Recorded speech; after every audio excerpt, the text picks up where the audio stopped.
હવે આજે આપણે પાઠ 6 ની અંદર આગળ વધીશું। તેમાં અહીં તમને કહેવામાં આવ્યું છે કે પ્રશ્નાર્થ વાક્ય બનાવીને લખો। તો આપણે પહેલા ધીસ અને ધેટ વડે પ્રશ્નોના જવાબ આપતા શીખ્યા હતા। હવે તમારે પ્રશ્નો કેવી રીતે બનાવવાના તે વિશે જાણવાનું છે। તે પ્રશ્નાર્થ વાક્યો બનાવીને લખો। તો તમને સમજ પડે એ માટે તમને એક ઉદાહરણ આપવામાં આવ્યું છે કે ધેટ ઇઝ અ કેટ। તો એનો જવાબ કઈ રીતે લખવામાં આવ્યો છે, એટલે કે એને પ્રશ્નાર્થ વાક્ય કઈ રીતે બનાવવામાં આવ્યો છે, ઇઝ ધેટ અ કેટ? શું પેલી બિલાડી છે? તો અહીં શું કર્યું છે, જે ધેટ છે એટલે કે આ જે પહેલું વાક્ય છે એને બીજા નંબર પર અને બીજાને પહેલા નંબર પર ગોઠવી દેવામાં આવ્યું છે। તો ચલો આપણે જોઈએ। તો અહીં પહેલું વાક્ય છે ધીસ ઇઝ અ કપ। આ શું છે, કપ છે। હવે એને આપણે પ્રશ્નાર્થ વાક્ય બનાવીશું। તો આપણે શું કરીશું, આ ઇઝ છે એને શું કરીશું, પહેલા લખીશું। તો અહીં લખીશું ઇઝ અને આ ધીસ છે એને બીજા નંબર પર, ઇઝ ધીસ અ કપ પ્રશ્નાર્થ વાક્ય। અને પ્રશ્નાર્થ વાક્યને અંગ્રેજીમાં શું કહેવામાં આવે છે, ક્વેશ્ચન માર્ક। બરાબર વિદ્યાર્થી મિત્રો। ત્યારબાદ અહીં બીજા નંબર પર છે ધેટ ઇઝ એન લોયન। તો તમારે આને શું કરવાનું છે, પેલો સિંહ છે તો એનો પ્રશ્નાર્થ વાક્ય બનાવવાનું છે। તો અહીં શું કરીશું, ઇઝ છે એને પહેલા લખીશું, ઇઝ ત્યારબાદ ધેટ, ઇઝ ધેટ અ લોયન। શું પેલો સિંહ છે? ત્યારબાદ અહીં ત્રીજા નંબર પર છે ધીસ ઇઝ એન આન્ટ। પેલી કીડી છે। તો એને તમે પ્રશ્નાર્થ વાક્ય કઈ રીતે કરશો, ઇઝ ધીસ એન આન્ટ? શું આ કીડી છે? ત્યારબાદ અહીં ચોથા નંબર પર છે ધેટ ઇઝ અ બેટ। પેલું બેટ છે તો એને પ્રશ્નાર્થ વાક્ય શું કરીશું, ઇઝ ધેટ અ બેટ? શું પેલું બેટ છે? ત્યારબાદ છે અહીં છે ધીસ ઇઝ અ કબ। પેલું શું છે, સિંહનું બચ્ચું છે તો એને આપણે શું લખીશું, ઇઝ ધીસ અ કબ પ્રશ્નાર્થ વાક્ય। ત્યારબાદ અહીં છઠ્ઠા નંબર પર છે ધેટ ઇઝ એન એપલ। પેલું સફરજન છે તો આપણે પ્રશ્નાર્થ વાક્ય શું કરીશું, ઇઝ ધેટ એન એપલ? આપણે એને શું કરીએ છીએ, પ્રશ્ન પૂછીએ છીએ કે શું પેલું સફરજન છે? તો પછી હંમેશા યાદ રાખવાનું કે પ્રશ્નાર્થ વાક્ય હોય તો હંમેશા યાદ રાખવાનું કે જો પ્રશ્નાર્થ વાક્ય હોય તો આપણે ક્વેશ્ચન માર્ક્સ મૂકવાનો, અને જો કોઈક વાક્ય પૂરું થઈ ગયું હોય તો આપણે શું કરીશું, ફૂલ સ્ટોપ મૂકીશું। બરાબર વિદ્યાર્થી મિત્રો। ત્યારબાદ અહીં સાતમા નંબર પર છે ધીસ ઇઝ અ પોટેટો। પેલો બટાકુ છે, સોરી આ બટાકુ છે તો અહીં આપણે એનો પ્રશ્ન શું બનાવીશું, is this a potato question marks. પછી અહીં છે ધેટ ઇઝ અ બોટ। તો એનો પ્રશ્નાર્થ વાક્ય શું બનાવીશું, આ શું છે, ધેટ ઇઝ અ બોટ? પેલી નાવડી છે તો અહીં આપણે લખીશું ઇઝ ધેટ અ બોટ? શું પેલી નાવડી છે ક્વેશ્ચન માર્ક। ત્યારબાદ અહીં છે ધીસ ઇઝ અ કાઇટ। આ પતંગ છે તો એનો પ્રશ્નાર્થ વાક્ય કઈ રીતે બનાવીશું આપણે, is this a kite question mark. ત્યારબાદ છે ધેટ ઇઝ એન એલિફન્ટ। પેલો હાથી છે તો એના પ્રશ્નાર્થ વાક્ય શું બનાવીશું, ઇઝ ધેટ એન એલિફન્ટ? શું પેલો હાથી છે? એવો આપણે એમને પ્રશ્ન પૂછીએ છીએ। ત્યારબાદ અહીં 11મું વાક્ય છે ધીસ ઇઝ અ બુક। આ બુક છે તો આપણે એનું પ્રશ્નાર્થ વાક્ય શું બનાવીશું, ઇઝ ધીસ અ બુક? શું આ પુસ્તક છે? અને ત્યારબાદ અહીંયા છેલ્લું વાક્ય છે ધેટ ઇઝ અ પેન। પેલી પેન છે તો અહીં પ્રશ્નાર્થ વાક્ય શું બનાવીશું, ઇઝ ધેટ અ પેન? શું પેલી પેન છે? તો વિદ્યાર્થી મિત્રો, જ્યારે પણ તમે કોઈ આવા પ્રશ્નાર્થ વાક્ય બનાવો ત્યારે હંમેશા પાછળ આ પ્રશ્નાર્થ ચિહ્ન કરવાનું ભૂલવાનું નથી. બરાબર વિદ્યાર્થી મિત્રો? ત્યારબાદ તમને અહીં પ્રશ્ન પૂછવામાં આવે છે કે ચિત્રો જોઈ પ્રશ્નોના ઉત્તર યસ એટલે કે હા અથવા નો એટલે કે નામાં લખો. તો તમને અહીં સમજ પડે એ માટે તમને એક ઉદાહરણ આપવામાં આવ્યું છે. ઇઝ ધેટ અ બોલ? શું આ બોલ છે? આ શેનું ચિત્ર છે વિદ્યાર્થી મિત્રો? એગનું ચિત્ર છે. તો અહીં શું લખવામાં આવે છે કે ઇઝ ધેટ અ બોલ? શું પેલો બોલ છે? તો આ બોલ નથી. તો અહીં તમને આન્સર નો માં આપવાનો છે. જો ચિત્ર અલગ હોય અને નામ અલગ હોય તો હંમેશા જવાબ શેમાં આવશે? નો માં આવશે. પણ જો ચિત્ર પણ એ જ હોય અને નામ પણ એ જ હોય તો જવાબ શેમાં આવશે? હા માં આવશે. તો અહીં તમને છે ઇઝ ધેટ અ બોલ? શું પેલો બોલ છે? તો આ શું છે? બોલ નથી. તો આન્સર અહીંયા લખ્યો છે no, it is not. It is an egg. ના, તે નથી, પણ તે તો શું છે? ઈંડું છે.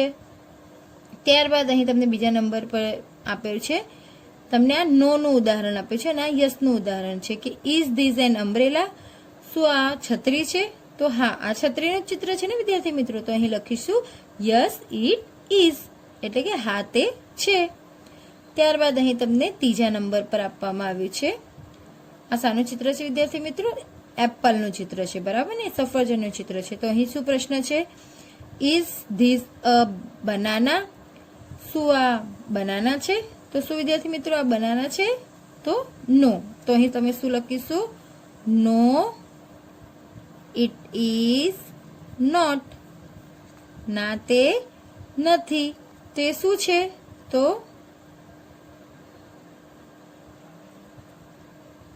It is an apple.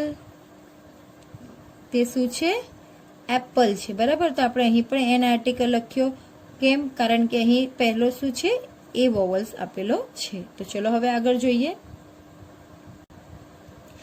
ત્યારબાદ વિદ્યાર્થી મિત્રો તમને અહીં આગળ પ્રશ્ન પૂછવામાં આવ્યો છે કે is that a monkey?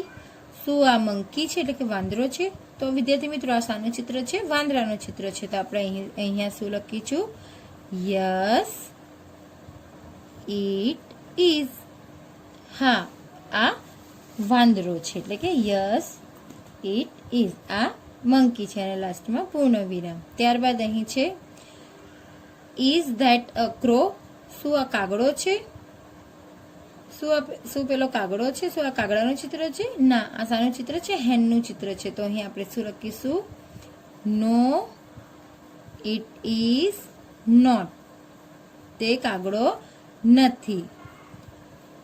It is એ હેન. એ શું છે? મરઘી છે. બરાબર ને? ત્યારબાદ તમને અહીં આપવામાં આવે છે કે ઇઝ ધીસ અ પીકોક? શું આ મોર છે? તો શું વિદ્યાર્થી મિત્રો મોરનું ચિત્ર છે? તો હા. તો અહીં તમારે લખવાનું છે યસ ઇટ ઇઝ. ત્યારબાદ આગળ તમને છે ઇઝ ધેટ અ બાઇસિકલ? શું પેલી બાઇસિકલ છે? તો શું આ તમને બાઇસિકલનું ચિત્ર દેખાય છે? તો નો. તો અહીં આપણે લખીશું નો, ઇટ ઇઝ નોટ. તો આ શાનું ચિત્ર છે? બસનું. તો અહીં લખવાનું છે ઇટ ઇઝ અ બસ.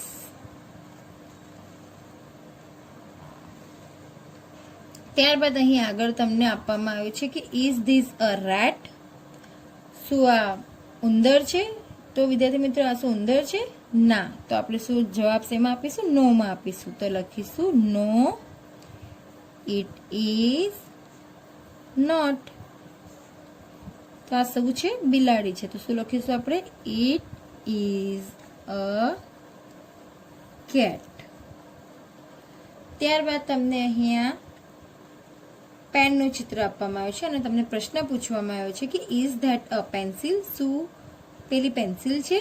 તો આ પેન્સિલ છે વિદ્યાર્થી મિત્રો? નહીં. તો આપણે જવાબ શેમાં આપીશું? નો માં. નો, ઇટ ઇઝ નોટ. આ પેન્સિલ નથી. It is a pen.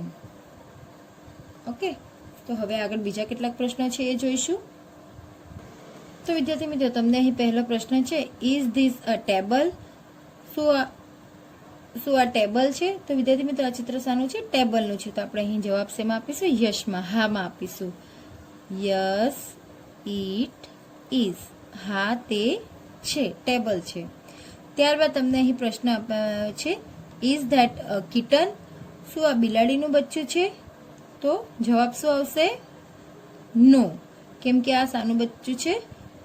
ડોગીનું બચ્ચું છે. તો અહીં એ લખવામાં આવે છે નો ઇટ ઇઝ નોટ. ના તે નથી.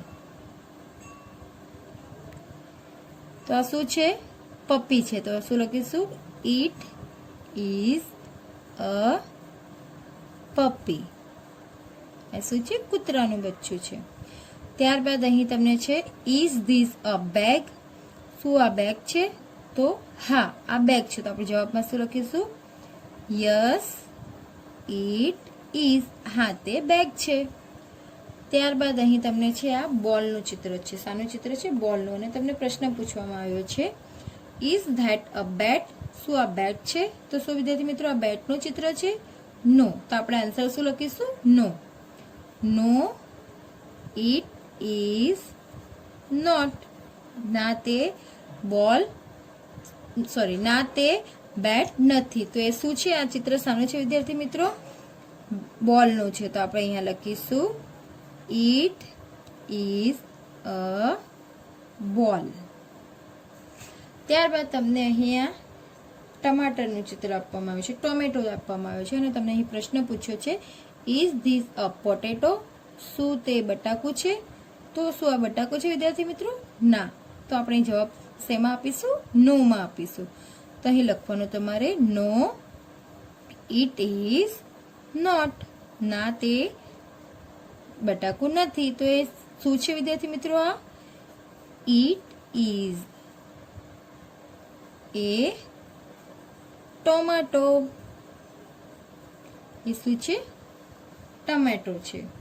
ત્યારબાદ અહીં લાસ્ટ તમને છેલ્લો પ્રશ્ન કહેવામાં આવ્યો છે, ઇઝ ધેટ અ કાઇટ? શું આ પતંગ છે?